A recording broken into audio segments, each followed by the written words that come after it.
دم باش تماشاوان هجا خلق کنوج برنامه هپوینا آرکی مجرمه ایرو او پیدی دست پیدی و اسایش ابسروی و دست به هلمت گرتنی چه سیاستمدار چه ولاتین سیویل چه اندام انا کسی روجاوای کردستانی دست بکریه گلو و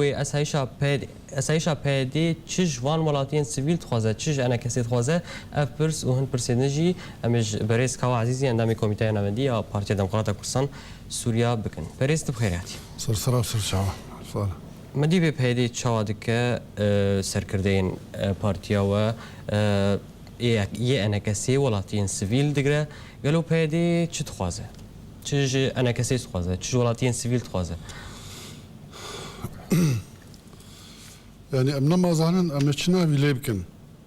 يعني أم بين إرهاب أو دبي إمام شهيد عاداتين هو شغل أوتيلان وما بدكن إرهابي أم بين شو صندنا ما في مروف أو دبيجن إما شورش وأم شورش يدكن بلام أو نشورش لي براسي أو تشتيقو يردكن فالاكرنا كردستاني أو تجنيدا إجباري رواندنان كسيد بالحجدة صالي ده أفكرتنا خلكي يعني براسي أفكاري كي تيرور يعني خلكي تيرور دكن خلكي إجبار دكن جوج ولاد بعضن يعني دست بكرنا أم بيجن خلال حفتية كده چند سر كرده قرتنا يك جوانا حسن رمزي هوالي كما عضوي لجنة مركزية إنسانة كي نخوشه الفطار هذا قرتنا سر مالاوي دناشتنا بفترة بشكل بوليسي مداهمة كي ولو بربري جمالاوي حانا هشتنا تنابه جمع جلي مالي برنا وحطاني عنها أمنزان اللكوية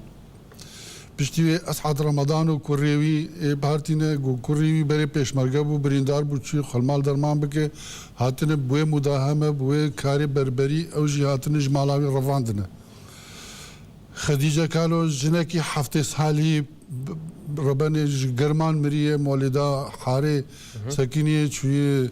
او شنا مالا جنيه شي شكايت گيري گوتي جبو خدي ورن مولدا ما چاك بكن او گوتي او بروباغندا دجي بريا خسر دك او گرتنو برنا زنداني محمد حسن شويش عضوي أمانة عامة انجمنان اجتماعية كردي هاتنوي قرتنا برنا كسك نزان روشاوي الكوية بجيبه مفيم أو كساني ملثم لشارعات قرن كان أنور نعسو عندما مكتبة سياسية بارتيا كيتي والليد قرن لجعدان جبوغو خبز باش وخلكي دي ترسينن ملاحقة مروان حسين عبدو أوجي عضوي قيادي بارتيا إيكيتية بنفس الشكل بان سياري خوي مفيم والشارع ليد قرن كاني الكوية يعني باشا أفياغو أزنبي جم أف تيرور أف شي يعني تكارنا فيك ديج مرلي بك غيري في هاوي ما بس جي شويكي جي ترورية يعني تيروريز بونا خلكيد الترسين ما تيرور شيء تد الترسينة خلكيد الترسينة وجبر في غيري في هاوي وقتها ما زماني حق بعض المخابرات هذا المدقريان بشكلك محترم دعات تدقر تخص حبسه اتهامك سياسي لتذكر دقوت خازي تكتي رخصتنا كي سياسي نش نتو ماركري دقوت حزبكي قومية تدخوازه نتوكي مري شيار بك او بك تدخوازه بشك جعردي سوري ببر وتفل دولة تقديبك يعني او قرتنا دبو سر فرازي وسر مزنايا جوي كثيرة وش حزباوي وش قليويره لا تومتي وانشنت تومتي وانين انها بعصا كرد بيدي جوج ما دقري چه انسانكي تكوشر چه انسانكي باقجو چه انسانكي ولات باريس دقري بيا بدزه يعني جي دس دريجي سر جناكري يعني وتهمتك وصان سخيف وصان قماري لديجي فا خلقا بك يعني او هستانة هواياتي او هستا جو خلق ريزو حرمتي الخلقية دقرن دشكنين شيكي ولا باريس هبم ولا حقاوي دقرن خورت نهشتن يعني براستي ايرو تفدم حالا روش اواي كردستاني خستي حالا مان ونمان ايدو ايدي ايجو شعبي خو بقر ودفي خو بقر وقو دبيجن شيطان اخرس ايدي خلاص دبيجو جعدا باللفي شد بي بلا ببي بلا كاس نبي والله والدربه يشخر فان قصادك كنجي قياده حزب عام جمر بيج فرمو ورا ولات بامري حزب اخوي مزفت قرم ولات بلام اوي قول ولات وخدمتي نكن براستي باركي خرانابل يعني قرتنا ام دكارن بيجن جنك بثمن حفتي صالي يعني بهدي يعني اسايش بسروي يعني تشا استيج يعني تشا استي يعني شو بيك كده اما ازي استبيجم او حسب البعث ومخابراتي سوري تجري اتش بكرد سوري نكرن او بيترجوان او مطلق افتشتان نكاري بكره وندكرن اخلاقيا ندكرن انا يعني اخلاق ما بنهشتن جانم تشتكي باقش نهشتن يعني تشبكن يمكن يعني تزاروك ابرافين زاروك الفرة فاندن باوي دخيلي وان كريه الماولا وان السليمانيه يا اخي كريمن فقرين كريمن وحيدي كريمن نخوش عمري شهر صالي فقرين قلت وفلقرن زي خبشوتي قلتي بقى العجبر دركبه هر الدرفي مكتبه ما تشوفي او بخوجي نظر في اري قلت القنديله والقنديل وناي تشد كيجي بك ودميرك درك الدرفجي خوشوطا جبروان بيفجي نتشون اغريجي فنمراند باش ما جبر ورد ما تشبكن يعني براستي تم مجال بيشا شرع كردينيش الا الانتفاضه باشا مامستا پیاما پیدی پشتیوان کریاران پیدی تخوازد چه پیامی بگینه؟ پیاما او ایگو نو کوی بید بیگوش وی ولاتی درکبه يعني پیاما او انه او عرضا من داگیر کریه من احتلال کریه او ایگو وقت من نفکر جیوی الورنینه وحقيقة جوادك بس لمبقاسي خواه بس لكثير الجور خواه كثير وك خواه ويبهلو كردستان جيفالا كريه يعني ايرو جريماكي برمزن هي عرب بهدي اتهام دكن جو تطهير عرقي شيدك لديجي عربا بالعكس قالك ايرو اما براستي رخراوي ما درفي ولات وانجمنا الاجتماعية كردي بارتي ما سياسي برسك بدن بهدي جو تطهير عرقي كردار شكريه اف توانكي ميجوي ديروكي لديجي و هون برب تصفية مشكلة كرد السوري ديشن باش ام دكارم بيجن برانبري ويكا انا كسي ويتشبكه انجمن اجتماعية كردي لسوريا درباري قرتن ورافاندنا زاروكان لشكريا لچار ويتشبكه والله وقتي جو امانه قشتي برز برايم برو البجارتن بو من داري قشتي انا كسي من بوستك جير نفيسي مقو كك ابراهيم سبيني زو اورو ايفاري قوت البجارتنا سبي زو ولو قوت تنهي بداك في جعدي داك في جعدي وتشتيقو خلق داخواز دكن بيجن برقه بقرن تاريخ ولو تشدبه يعني تشتاق لبيشام انا ما الا جعده تفعيله جعدي ام بكن كي دقرن بلا بقرن دبيقو ملتي مر رابع اف ملت يعني ملت شد بيشن زراف دزكيد نهشتنا او قطان دنا يعني ازنابج بزلامتي تخستنا كسك نما قوسري خالد والله مزانين قبل الناف سوري بون او تيرور حزب البعث او اجرام حزب البعث خلكي ما قرتيبون او بون امداد كتم خوبي شاندانا ام احزابي ما هبون ما حزار تشدكرين يا اخي والله او تشتيقوا حزبي بعض ذهبوا الفرنينه يعني على الاقل اما مجبور كن ام تكوشيني بكر جيبوا زماني حزبها بعث بقارين يعني شيء كاني حكمي كردي كان مكسبها كردي وكاني كرد نمان لعفريني انا تبع عربي بيت قصبك جو عفرين سريسه دي نودونه كرد بون للدرباسيه سريسه دي حشتي نود بون عرب لقامشلو ايدي سريسه دي حشتي بو عرب تكسك نجد تجبوت شردك دنا كردستان يتخواز وتناف اوتونوميه يتخواز وتناف فدراليه يتخواز وفكره قومي اشتر بيتشتكي متخلف وتيجي عرب داني سروكي هرما من الجزيره زاروكي مدربين ضد كشتن تشد خوازه بك يعني تجبو كي خباتتك هكا تجبو كرد وكردستان خباتتك افنجبو كرد وكردستان جبو كرد وكردستان ملتك هي أحزابي وي تاريخي أنا كسي هي بيشمركي كردستاني هي كما تهمبروان راد وستي باشه انا کسی چما در نکف خوبیشانم صدما ویکی چی والله پارتینه، أنا كسي دینه، يا خورتن، هبونا جوانن. بله. ويا نبونا وين سكوت ويدا وهبونا وين دنكي ويدا دبيقو ذاك جعدي ولو يك شخص به ولو قدو شخص به برا بقرب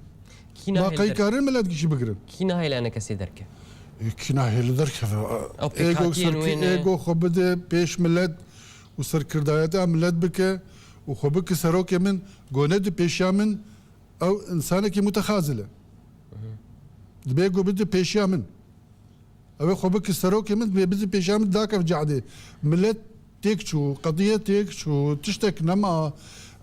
نزيف الهائل العالمي ما كيما جوجنيا شو اوروبا هذا كنت دربي ولات وعربي غمر زيدت بن وعربي دي تينا غارما كردستان سوري يعني ايدي ام جبوج والله يوك فلسطينيه المعاتي انا تيغوتن شوار انا كساد داخوانيه حتى كنجي اف داخونيه ودركه بجاريجي دغوتن داخونيه و بيتر تندن داخوانيه و سوداي كيبجينن بيكي انا وفان خورتان فان سركرديان بردن يانا يعني داخواني تشتكي باشا بس قلت كوشينات بس داخواني بن او ايدي بمعنى دبه دبي قلت داخواني كي بدا برامبر ويجي لباتك جعدت بك يعني دبي نظري وعملي لا بس هما تبيان هذا الخين يعني تبيان هذا اصلا اي بي دي جو بخين انتنا يعني هيك جو بخين انتنا اوش خندني وش تعليمي وش قوتنا هنا مش ديالوج تعامل حضاري الجمانينه بيت تدرك فهم بروي تبي بينا قلت هي والا بيل تكري وشويه تم مقدسات واحترام وتشتكي شلون نشت تتنكري انا امتننا يعني امشي شي ما ما بس تدنقش خبين دبيق وتداك في جعده تشتي وحيد البيشا احزابي كردي انجماني ماي والله يقدانا كيفن تشتكي ما دوي ولاتي دنما باش دكتور تدبيني هلوستا تفدا مياجي بيدي خرطش بوفيك فانكريا راندك تدبيني هلوستا يخلط روجاواي كردستاني خود بينه او امازون وسركفتنا عم بسرد بدازدخ تدبينيش فيكي فانكريا عم سري انا كسي ولاتين سيفيل دك او اجنديه او يقول بيشوي ساكنين فانت شتاجيت خوازن و ايدي اجنديه خو بيكتينه يعني والا كرنا كردستاني شخلكي كردستاني نهشتنا بارتيين كردين سوري نهي لقو انجمنا نجتماني تكاري بك بريارا دستي ملت درخينه احتكارا بريارا ملتي ما بك وعرض ماجي احتلال بك افتشتي خو كرنا دبيجو ايرو ام در كفن جعده ام ندرت كفن برامبر بيدي ام درت كفن برامبر ايراني ونظام عباس نظام عباس موجوده لقامش له لحسكي ولهردري موجوده دبيجو ايرو ام دا كفن جعده وقو بريم دا كتبون جعده يعني دبيجو وك صاله 2011 2012 حتى نيفيد 2013 خلق داك في جعده شر حكومته بك حكومات موجوده كس نابيجي بركس نبيجي جو حكومتنا وحكومه بيدي نحبروش كي دولتين باش بيجو امش فيج ملتر بدن يعني كلام دكتور بشينا برم بي برسيشتا بكن قالوا سياسات روسيا كو بيدي بيك دينا روجاواي كردستاني وتشتكي بسرخه يانا بشينا بري جارجن تفكر بل تماشاوان هي جانا بركه كرد جارجن وفكر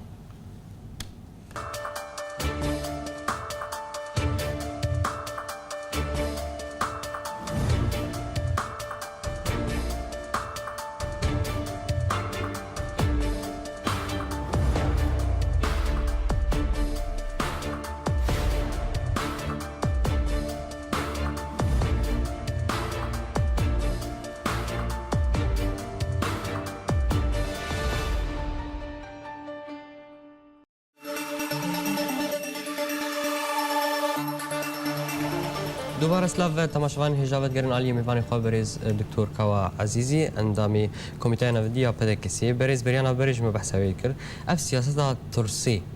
یا کوپیدی لوجاوای کردستان در حق ولاتین سیویل در حقی پارتین سیاسی پیکتینه گلو وی انجامی چه به وی اف سیاست بسر که یا نه وك أجندا جو هاتنا السيادة خور أفتش بصر خصن كرت زدي سري سدي شيسي جنجيوي دركتن ترول ج بارتين كردين اجتماعي رنهشت ترول ج جماعة اجتماعية كردية رنهشت او مشروعي جو بيدا كتي نه مشروع كي قومية يعني او شيء صالح جو متى كوشين تبردكرو بصدان كسي مكتنا زندان هذا او ايروب هيدي نجي خليدا وعابد ايرو جبو حالاكي ديمقراطي شردكي تجبو حالاك ديمقراطي مجتمع مدني تشردكي نجبو حالاكي نتوي باش حوجتك تزاروكي من برفينو زاروكي ما بد شهيد كرنو ومن بكوش ومن بترسينو وبرد من جوالاتي يا تهاتي تشتكي ديبك فاو تشتكو قبوي هاتي كرد دبيخوا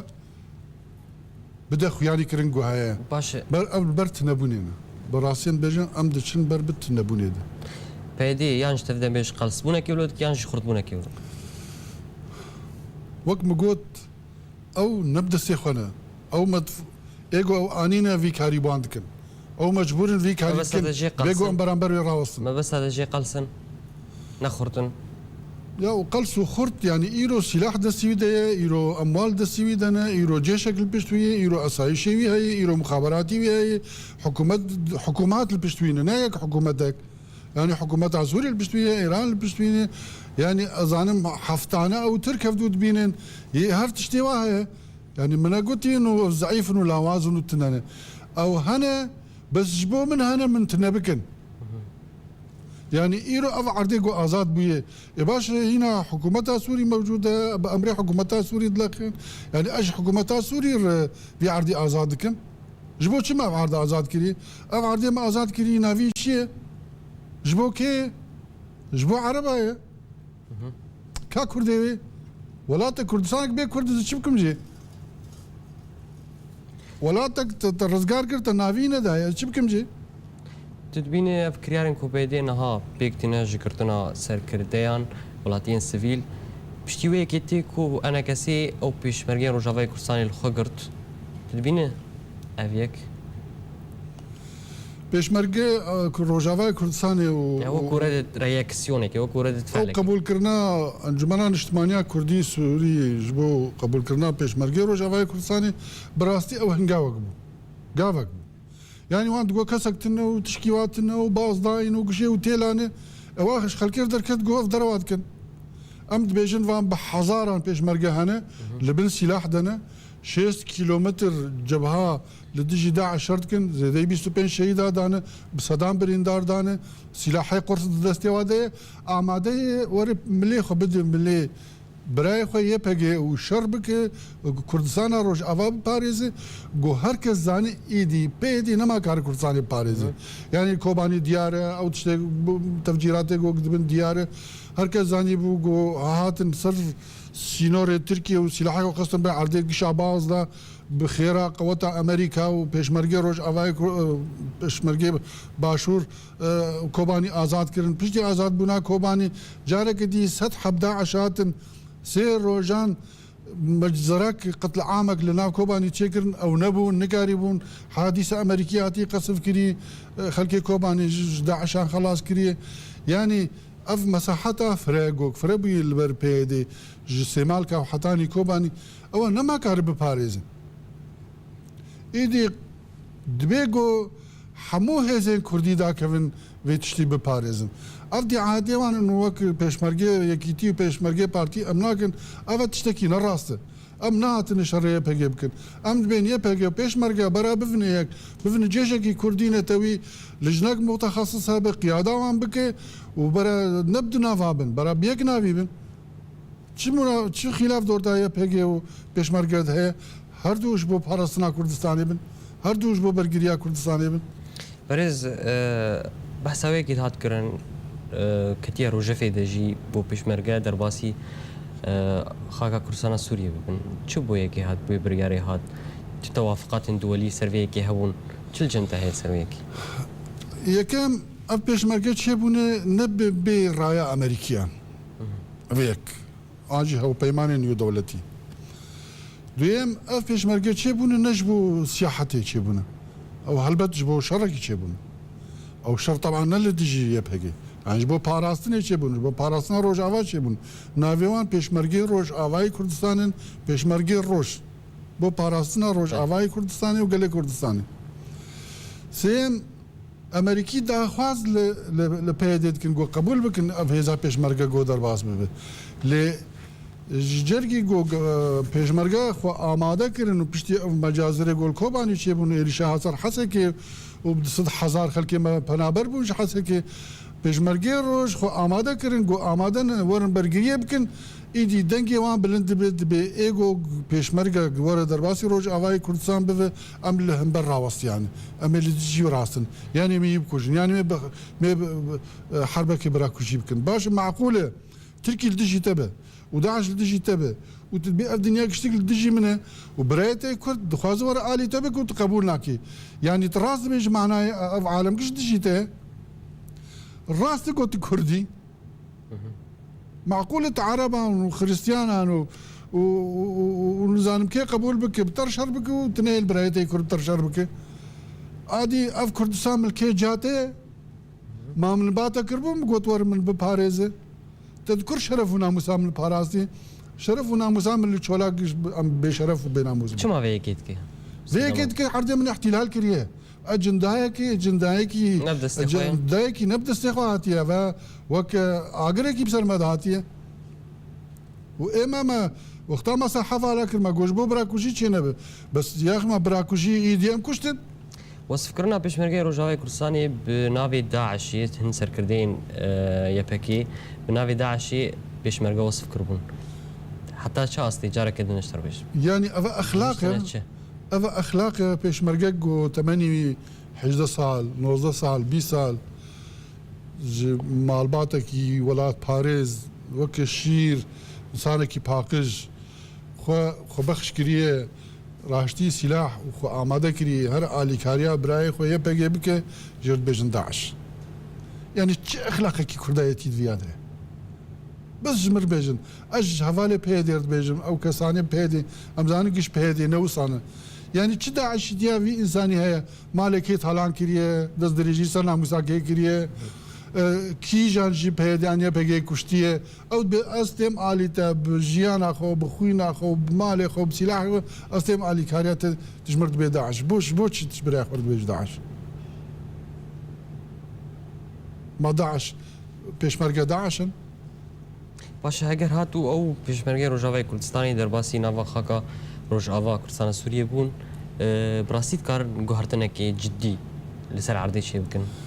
طبعا بيشمرقة وكردستان نافكي وكهفن بيشمرقة معناه كردستان جيجو بيشمرقة تيكبي او در كردستان فجبر فيك اسيا ديوان قبول لكن بيشمرقة ور درباسي كردستاني بفه جيجو بيشمرقة هري او سينور كردستاني جبر فيك دبينن جو قلق جيه بهجي سورد آلي كردي راكرنو ودعوات كن جو بيشمرقة ورن بلام الدار خليل و عبد السلام احمد ونزانم كيف افن جو ناهلن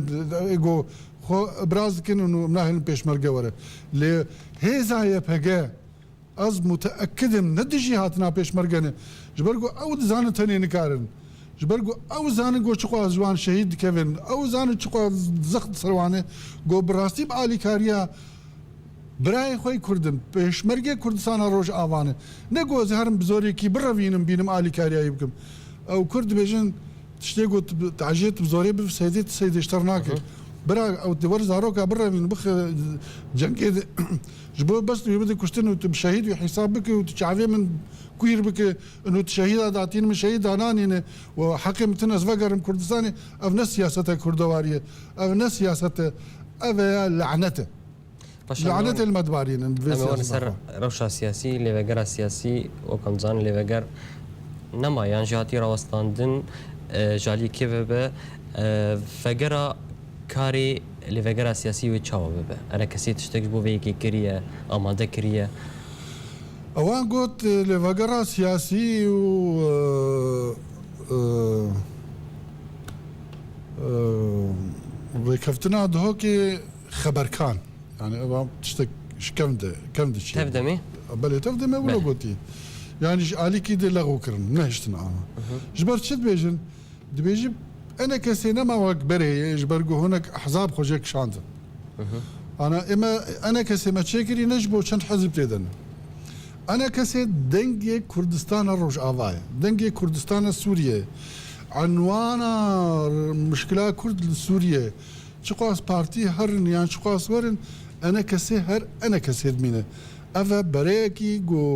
خەلکێن سڤیل و کەسێن سەربخە و پارتیەن سیاسی ڕەسەن و هەموو کەسێن وڵات پارێز و ئەوە هەموو لە خۆ دەگرێ ینی ئەنە کەسێنە وەڵە بێژن پارتیا چەپیان ئەلپارتی گۆژ ئەنە کەسێ دەرکەتن ئەنە کەس شەرعەتە خۆ وەندا کرد نا بالعکس ئەنە کەسێ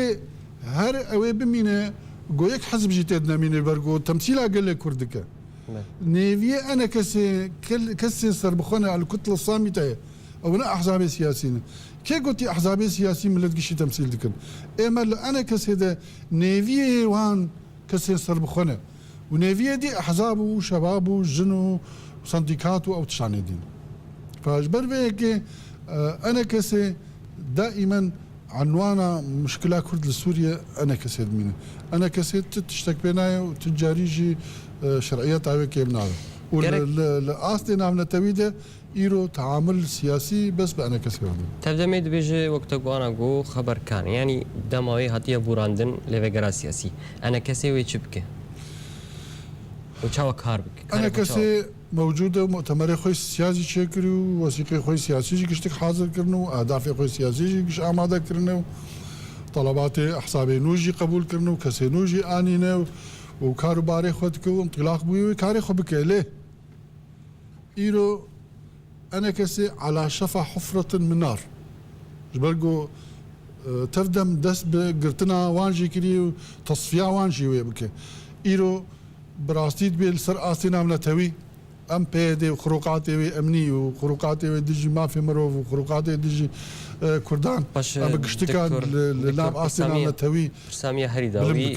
هێلاسیا خەتاسیەمین وان ڕۆژا ڕۆژەوێ دەیەک و پێنج پارتیا خۆدایی هەف بەریاشان ڕۆژاژی داخوایانێک دەرخستن و چاوە لێیەکی ناری وێ هێلاسیانەری هەبووناوان پارتیان ڕاستی سەر عەردی هەیەن نا ئەو نە هێلاسیانە ئەو هێلا تەفدەمە ئەف جەماعەتێ تەفدەمێنە ئەف تەفدەم وانات خوازێ بکەوە کوتلاک و بوار دانوستندنێ بکە بوار ئەو بکە بەدیل ئەنە کەسێ بەس ئەوێ محاولەکی فاشل بسەلەفن گەلێکی سپاس بەرێز دکتۆر کاوا عزیزی ئەندامی کۆمیتەیە ناوەندیە پارتیا دموکراتا کوردستان سووریا کۆیرۆتمەرە میوان بوو گەلێکی سپاس بەڵێ تەماشاوان هێژا سپاس بۆ وەژی هەر شاد و بەختەوە